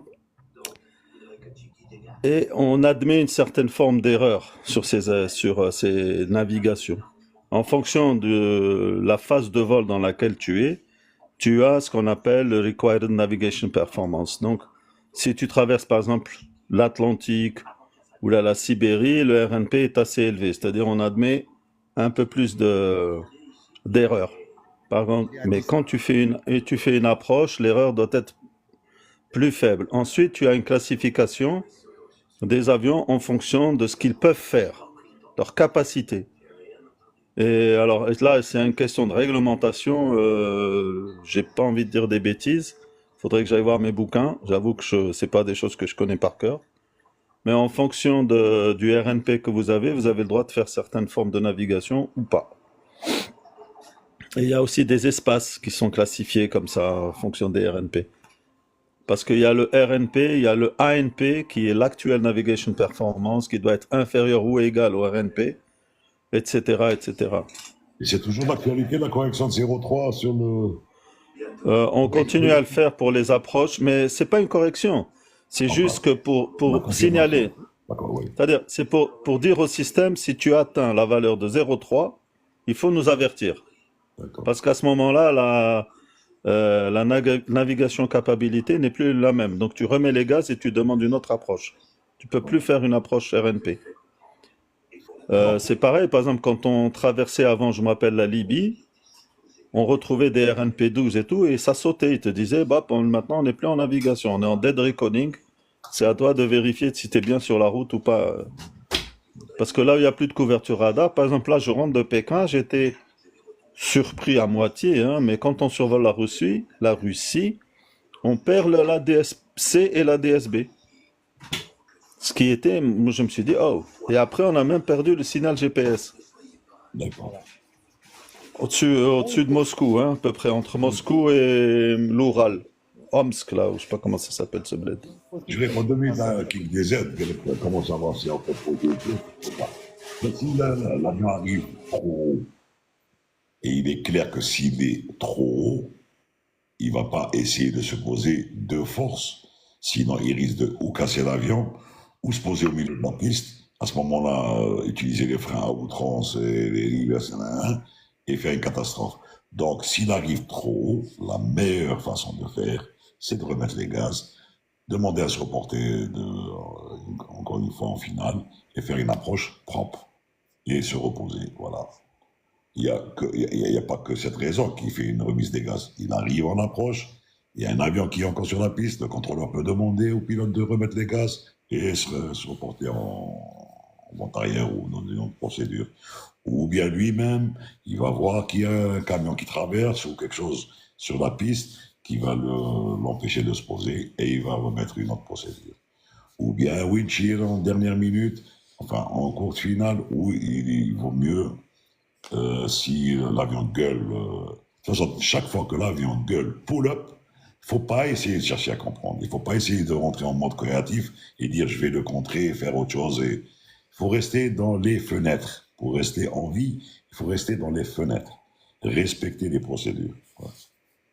Sabri, tu as vu la procédure quand tu perds le signal GPS et tout, Airbus, il l'a mise, hein? Non, j'ai pas reçu le document, non. Non, elle est dans la documentation, elle est sur FCOM. Alors tu passes la montre sur INT.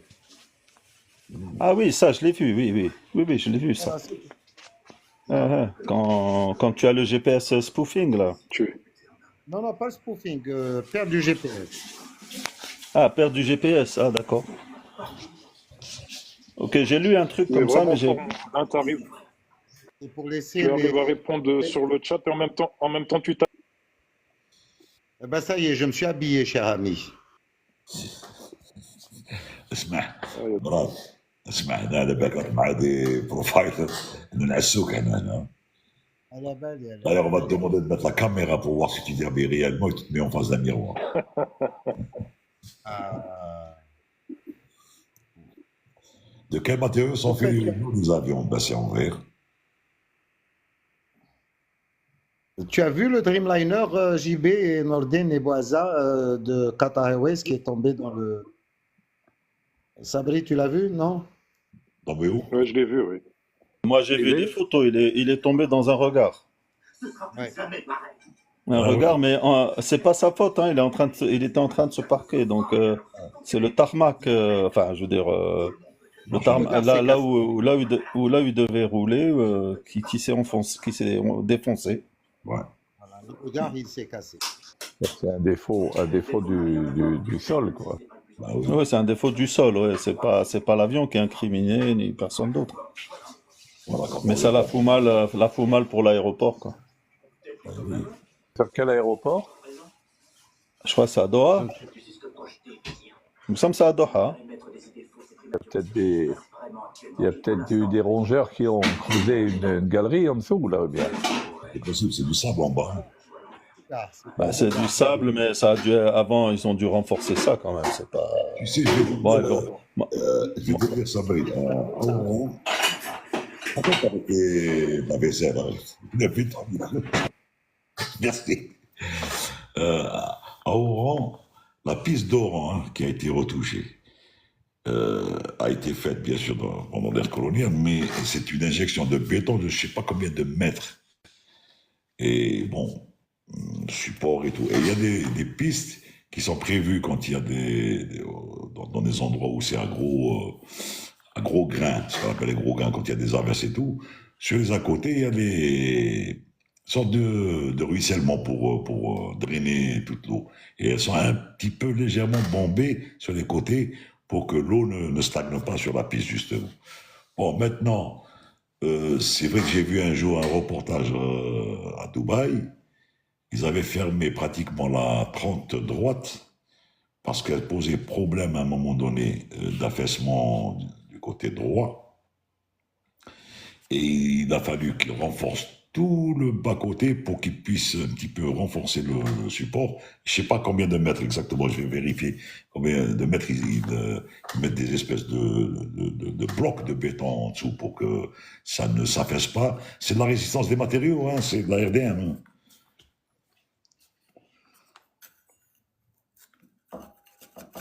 La 25 gauche. On a du mal à imaginer la pression qui est exercée par les pneus d'avion sur une piste. Hein. C'est démentiel. Hein.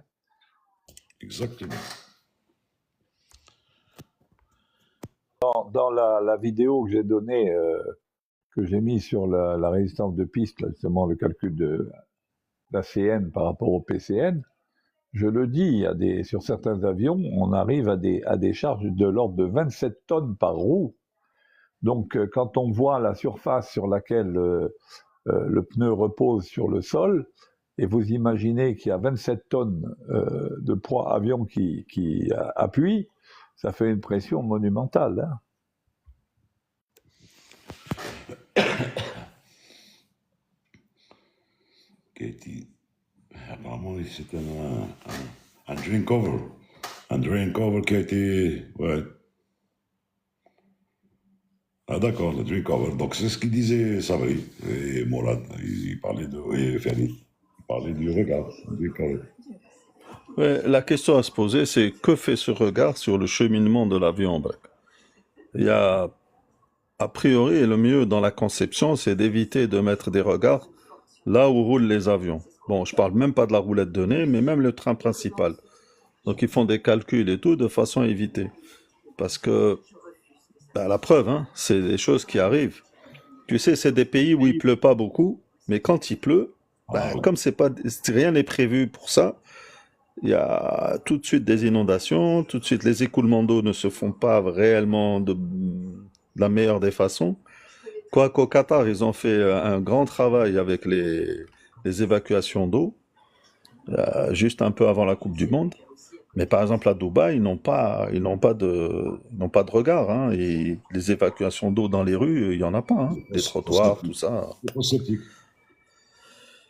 Les fosses septiques, oui, sûrement. Ils doivent avoir aussi des espèces de, comment on appelle ça, de collecteurs pour purifier l'eau avant de la rejeter dans la mer, sûrement, hein. J'espère d'ailleurs. Bah, sinon, ça va polluer un max. À Jeddah. Ça va, même à Jeddah, ils ont des fosses septiques.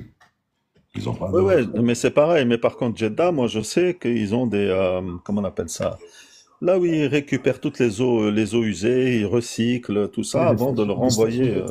Des stations voilà, stations d'épuration et de récupération.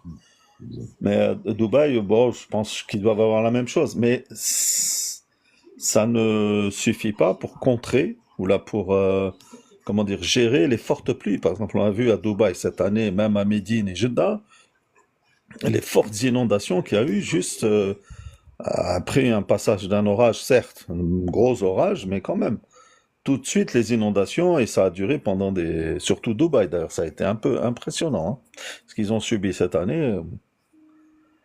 Bon, un jour, j'étais à Denver, à Denver, il y a eu une pluie, et là c'est pareil, hein. Comme c'est des endroits où il ne pleut pas beaucoup, d'un seul coup, la ville qui est complètement plate, c'était plein de flotte partout, hein. Parce qu'à l'évidence, il y avait un problème d'évacuation des eaux, hein. Khalid Msaoud, vous dites Khalid Abou Senachidi, Khalid Msaoudi. Allah, je suis sûr, il est un révélateur. Khalida, je ne pense pas que ce soit des abeilles. Je ne sais pas. Si sur la piste, je pense que c'est qui a été en français, Zarzor. Le petit truc comme ça. Les moineaux. Le petit, vraiment le petit. Les petits moineaux, ouais. Non, c'était peut-être aussi des sauterelles. Comme il y en a beaucoup. Pas à Paris. Il y en a beaucoup à. Il y en a à Paris. Ah, elle parle de Paris, oui, Paris, les sauterelles, peut-être pas. On va bien vous raconter ça. Ça a sûrement des petits moineaux ou les petites hirondelles là, qui annoncent le printemps. Oui, Khalida. Oui, bonsoir. Vous m'avez fait rire, Tordine, en disant Khalida, Messaoudi. Bon, c'est pas grave, ceci dit. Eh ben non, c'était des abeilles. On a été pris, j'étais juste vers le hublot assise et tout. Eh ben c'était un envahissement d'abeilles, hein, ça je le confirme. C'est possible. Il devait y avoir paniqué et tout. On avait même peur que ça rentre dans l'avion, ceci dit. À Jeddah, on avait des sauterelles, Norden, par contre. Oui, Des criquets. Mourad, je sais ce que c'est les sauterelles et je sais ce que c'est une. Je n'ai pas trouvé Il le parle mot de Jeddah, il parle de Jeddah, en Arabie Saoudite. Voilà. C'est tout. De toute façon, à Jeddah, tu risques pas de trouver des papillons, par exemple. Oui. Et voilà, j'ai posé une question, il y a JB Mourad, bonsoir monsieur, qui m'a répondu. En cas, si quelqu'un a un malaise dans le cockpit et tout, est-ce qu'il y a un remplaçant pour, voilà, médecin déjà, et puis pour secourir l'équipage, bien sûr. Il y a juste le cas où il y a un équipage renforcé, où à ce moment-là, il y aurait un autre membre d'équipage en plus. Bon, ça, c'est remplacer celui qui aurait un malaise, mais c'est juste sur les cas des vols long courriers avec équipage renforcé. Et puis de médecins à bord, ben, si on a de la chance, il y a un médecin parmi les passagers, c'est toujours ça, mais c'est pas du tout systématique, hein. Ah ben c'est dommage, oui, c'est dommage. Mais sinon, non, c'est pas une question de dommage, mais sinon, l'équipage, que ce soit le commandant ou le pilote qui est avec lui, sont formés pour être seul en cas de problème d'un des deux, ce qu'on appelle une incapacitation pilot. C'est-à-dire si le gars est en incapacitation, c'est ce qu'ils font en formation d'ailleurs au simulateur. Des fois, on demande au commandant de faire sans le dire au copilote, de faire le mort au décollage par exemple, ou en l'air, et le gars doit se débrouiller à droite en appliquant toute une procédure, c'est-à-dire il appelle le PSC, le chef de cabine qui vient de retenir le gars, un des deux, qui est dans les vapes, 2, demander s'il y a un médecin, 3, informer le contrôleur, si c'est une urgence, donc voilà, carrément il faut se poser. Stage forcé éventuellement, oui. Mais le gars est formé pour faire voler cet avion tout seul. D'accord. C'est difficile, c'est contraignant, c'est même désagréable parce que on est habitué à se voir l'un et l'autre, de temps en temps, vérifier ce qu'on fait réciproquement et travailler ensemble. Voilà. Bon, mais les gens sont formés pour sortir de cette situation. Merci, merci Khalida Boussa. Vous voyez, je voudrais juste préciser, enfin, je voudrais juste attirer votre attention après ce qu'on a dit justement. Vous voyez que dans l'aviation, on n'est pas des gens qui nous disons oh, pourvu qu'il ne se passe rien, pourvu qu'il n'y ait pas ça. Non, nous on dit bon, ça va se produire. Alors si ça se produit, qu'est-ce qu'on fait? Voilà. Et c'est pour ça qu'on crée des procédures comme ça, comme Pilot Incapacitation et toutes ces procédures que l'on a, qui nous permettent d'avoir une solution pour tous les problèmes possibles et imaginables. Voilà. D'accord. Moi, je suis juste une voyageuse, une passagère. C'est une curiosité, hein, tout simplement. Je ne fais pas partie de l'aviation, mais je m'y intéresse. J'avais oublié le nom de Zalzo. Zalzo, c'est les étourneaux. D'accord. Oui, je vous écoute, Mourad. Oui, il y a une vidéo sur YouTube où il montre une pilot incapacitation où le commandant de bord fait un malaise, etc. D'accord. Parfait. D'accord. Eh ben, je vous souhaite une très belle soirée. Puis à chaque fois, je rentre dans ce live fort intéressant et une curiosité constructive quand même, comme je voyage. Voilà. Merci à vous tous. La curiosité est un bon défaut. Eh ben, merci beaucoup, maître. Merci. Bonne soirée à vous. Maître. Merci, bonne soirée. Norden, il y a Mahieddine qui pose une question. Quelles sont les conditions requises pour qu'un avion soit certifié pour voler vers l'Antarctique? Elle est pas mal celle-là. Il n'y a aucune condition requise. Un avion peut voler n'importe où, là où il veut. Là où... Ça sent le platisme. Attention, ça sent le platisme, cette histoire. Ça sent le platisme. Il n'est pas platiste. Il n'est pas platiste. Mais il n'y a aucune condition, requise. Un avion est un avion, pourvu qu'il ait le long range, enfin le range qu'il faut pour qu'il puisse faire ça, faire le tour de la Terre sans problème, est, ouest, nord, sud. Alors Norden, ce qu'il faut savoir en Antarctique et en Arctique, c'est qu'il n'y a pas de piste. On atterrit sur de la glace. Voilà. Et tout à l'heure, Mourad parlait de résistance piste, etc. C'est la même chose pour la glace. Ils font des tests, des évaluations, tout ça. Et après, ils ramènent les avions. Dernièrement, ils ont montré un Dreamliner, justement, qui atterrissait en Antarctique, je crois, ou en Arctique. La semaine passée et tout. Mais dis-toi bien que tout est préparé à l'avance. Moi, je connais des pilotes canadiens qui travaillent dans le Grand Nord et ils me disent, bon, en 37, hein, d'ailleurs, ils font encore du 37-200, la plupart. Et il me dit, on atterrit sur de la glace. Il m'a dit, on n'a pas c'est pas du bitume, quoi. Donc c'est assez impressionnant, effectivement, mais tout est calculé à l'avance. Faut pas s'inquiéter. Ils vont pas se poser comme ça, juste. Mais bien sûr, c'est aussi un peu de pub, hein, pour eux. Je pense qu'il y a des pistes en gravier, Sabri, non? En gravier. Non, je pense pas, non. Pas dans le... Pas dans c'est quoi au sud? C'est l'Arctique en bas et l'Antarctique en haut? Non, c'est l'Antarctique au pôle sud et l'Arctique au pôle nord. Pôle nord, peut-être qu'il y en a, hein, des pistes en bitume. Mais dans le pôle sud, c'est pas possible parce que le pôle nord, c'est de la mer. Exact. C'est de la glace au-dessus de la mer. Donc c'est le pôle sud qui est un continent. Hein. Ouais, c'est possible, ouais. Mais pôle sud, je pense pas qu'il y ait des pistes en gravier. Hein. C'est des enfin, sur les vidéos qu'on a vues, ils se posaient sur la glace. La glace, directement. Alors, pour Tigre Noir, les avions n'évitent pas le triangle des Bermudes. Des avions se posent à Santa Lucia, à tous ces endroits-là qui sont dans le triangle des Bermudes.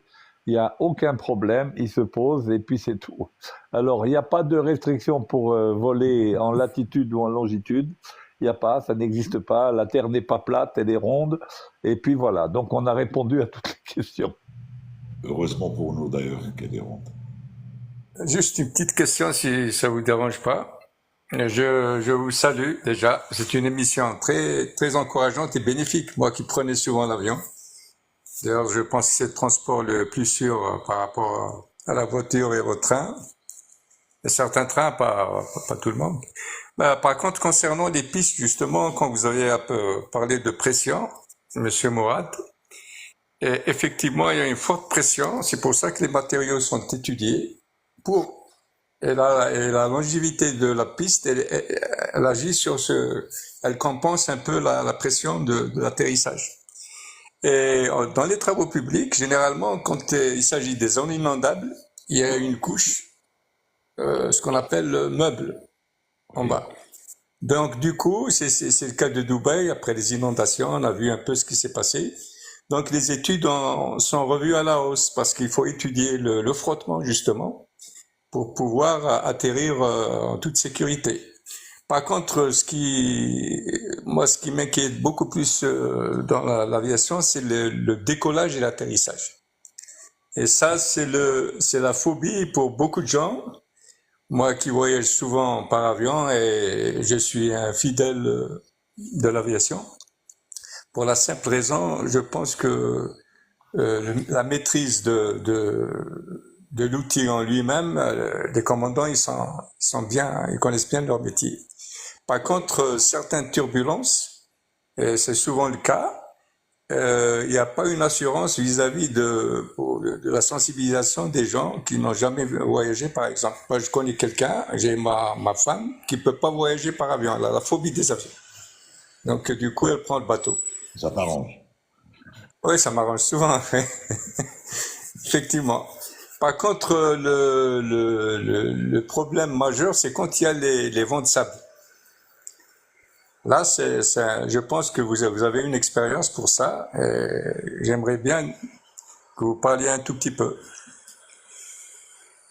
Tu veux en parler, JB, ou je en parle? C'est comme ça. On va en parler. Alors, bon, en ce qui concerne le décollage et l'atterrissage, je vais juste vous poser une question, monsieur. Oui. Est-ce que vous pensez que si, lors du décollage, il y a un moteur qui s'arrête, est-ce que vous pensez que c'est une catastrophe? Quand il y a un seul moteur, non, je pense pas. D'accord. Donc, il n'y a pas de raison d'avoir peur, puisque, effectivement, tout décollage est prévu se produire avec la panne d'un moteur, et du moteur le plus critique. D'accord? Donc, déjà, sachez une chose, que on a prévu, et tous les calculs que nous faisons pour le décollage, et toute la préparation même que nous faisons, la préparation mentale que nous faisons avant le décollage, consiste à nous préparer justement à la panne d'un moteur ou au feu d'un réacteur, etc., etc. Et donc à avoir immédiatement en mémoire l'action qu'il faut faire. Donc il n'y a aucune raison d'avoir peur au décollage. À l'atterrissage, c'est exactement la même chose. À l'atterrissage est prévu avec tout un tas de problèmes qui, heureusement, dans la majorité des cas, ne se produisent pas. Et quand bien même ils se produiraient, les calculs ont été faits pour que ça marche. Pour que ça marche même avec un moteur qui tombe en panne, même avec un train d'atterrissage qui ne veut pas sortir, même ceci, même cela. Tout a été prévu, donc il n'y a aucune raison d'avoir peur. En ce qui concerne la turbulence, c'est tout simplement la même chose que quand vous êtes avec un bateau et qu'il y a des vagues. Le bateau va vibrer éventuellement et l'avion va vibrer de la même manière. Et dites-vous bien une chose, c'est qu'en turbulence, même si vous, à l'arrière, vous avez l'impression que l'avion monte et descend, etc., en réalité, l'avion, il ne bouge pas. Ou il bouge de 1 mètre ou 2, alors que les gens, derrière, ils ont eu l'impression qu'on était descendu de 100 mètres, 200 mètres, 300 mètres, etc. Pas du tout. Ça n'a rien à voir avec tout ça. C'est tout simplement que l'avion rentre dans un phénomène vibratoire parce que l'air autour de l'avion est en écoulement turbulent, et qu'il fait varier la portance de l'avion. Donc la force qui tient l'avion en vol, la portance varie, et donc par inertie, vous subissez, comme nous sommes soumis, nous, aux forces massiques, vous subissez les forces d'inertie qui sont liées à la vibration de l'avion, tout simplement, et donc il n'y a aucun problème. Et les ailes sont prévues encaisser ça, elles vibrent, elles sont souples, justement pour faire un phénomène d'amortisseur, exactement comme la suspension d'une voiture. Donc il n'y a vraiment aucun problème là-dessus. Voilà. Je vous remercie. Ça te rassure? TMS. Il y a certaines pistes qui restent dangereuses. C'est quoi? Et elles sont dangereuses, mais on est entraîné pour. Il faut savoir que tous les terrains dangereux qui ont des particularités font l'objet de ce qu'on appelle un entraînement en ligne spécifique. On fait une qualification de ligne. C'est-à-dire qu'on ne laisse pas un pilote aller sur un Je terrain. m'excuse, je vais vous laisser. Ouais, un terrain particulier sans qu'il ait subi une formation spécifique. Voilà. Donc, il y a même les terrains difficiles. De toute façon, la procédure qui est utilisée sur ces terrains, elle tient compte de la difficulté du terrain. Voilà. Et comme on est entraîné à ces terrains, il n'y a aucun problème. Eh ben, très bien. Est-ce que justement, Capitaine Vialin, l'empennage des ailes, est-ce qu'il est vraiment soumis à rude épreuve? Bon, on sait qu'il y a des expérimentations au niveau de Airbus et Boeing, c'est clair, mais en vol, est-ce qu'il est vraiment mis à rude épreuve? Non, pas l'empennage, parce que l'empennage, de toute façon, il est l'objet de forces relativement faibles. Il génère des portances qui sont relativement faibles. Elles sont positives ou négatives. En plus de ça, c'est un ensemble dont l'envergure n'est pas très grande, etc. On n'a jamais vu de problème sur l'empennage en turbulence. Si on doit avoir des problèmes, on les a sur les ailes, mais pas sur les empennages. Merci. Alors, ça discute beaucoup au sujet de la cigarette en avion, hein.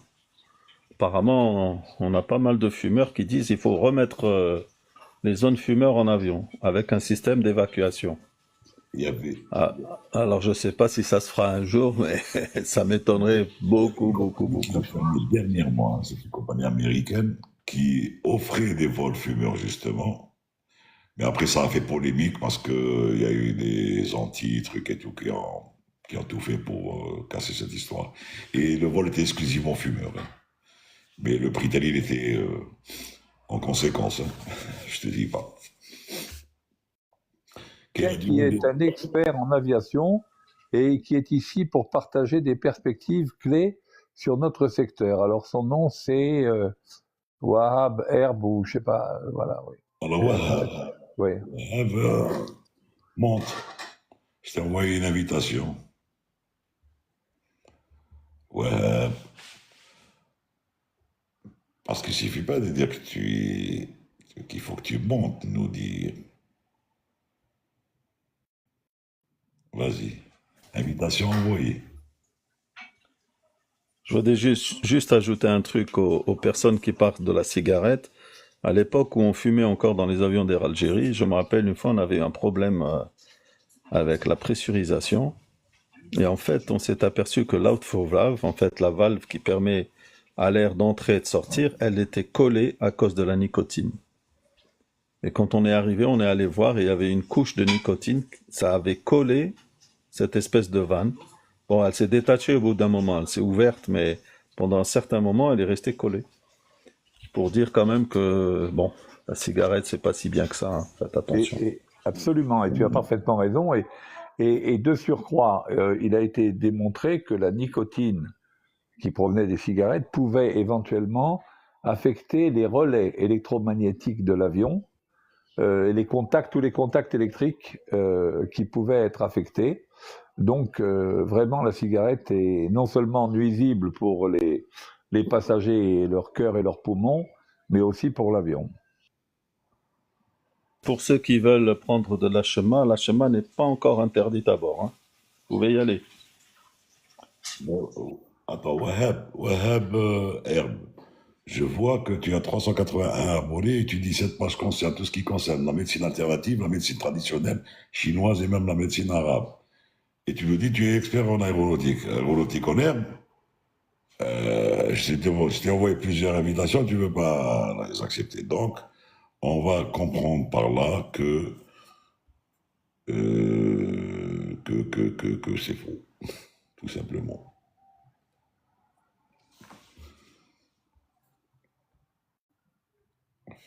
La cigarette électronique, elle est permise ou pas? Non, c'est interdit aussi. Le vapotage est interdit aussi. Parce que C'est tu en vas... rapport à la... C'est en rapport à la vapeur ou bien c'est la batterie qui pose problème? Et pas la batterie, parce que c'est des petites piles, on dirait quelque chose à la brique et acte. Non, le problème n'est pas là. Ensuite, c'est l'acte, c'est l'action de le faire et d'induire les gens. Imagine, tu as des gens fumeurs. Si tu autorisais les gens la cigarette électronique, moi personnellement, je suis fumeur, hein. Je n'aime pas du tout la cigarette électronique, par exemple. Je vois quelqu'un fumer avec moi, vapoter, ça va me donner envie de fumer. Et donc, C'est vrai. tu imagines 250 passagers, une cinquantaine qui vapotent et une cinquantaine qui sont des fumeurs chroniques ou invétérés, qui sont en train de voir. Alors, comment vous autorisez ça et en même temps, vapoter, ça donne de la vapeur, même si ça se voit pas tellement comme la fumée de la cigarette ou là. Mais il y a l'odeur, il y a les parfums, les trucs et tout, donc c'est interdit. Ce serait intéressant parce que ça humidifierait l'air à bord, justement. Il n'est pas assez humide. Non, non, pas du tout. Ça ne diffère rien du tout. Il n'y a pas que de la vapeur d'eau hein, dans les vaporettes. Hein. Il y a aussi un peu de nicotine, pas de goudron. Il y a quand même de la nicotine. Donc tout ça n'est pas bon pour les systèmes et pour l'avion. Et en plus pour l'être humain, j'en parle même pas. Alors, Hado chauffe. À droite, tu as les non-fumeurs. Et là, Farid et moi sommes fumeurs. On est deux.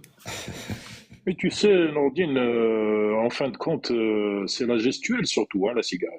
C'est le fait, c'est ça, c'est la gestuelle, hein, plus qu'autre chose. Hein.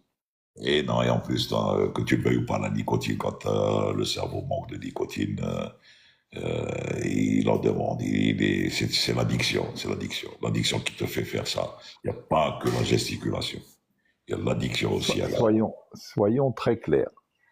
Moi, je me suis arrêté de fumer il y a 18 ans. Et je ne dis pas que je suis non-fumeur. Je dis que je suis un fumeur abstinent. C'est-à-dire que je sais pertinemment que si je faisais la bêtise, pour ne pas dire un autre mot, de prendre une cigarette maintenant, il y a de fortes chances, il y a même 90% ou plus de chances pour que je reprenne la cigarette. Bien que, parce qu'il y a toujours les récepteurs de nicotine qui sont quelque part par là, et qui n'attendent que ça.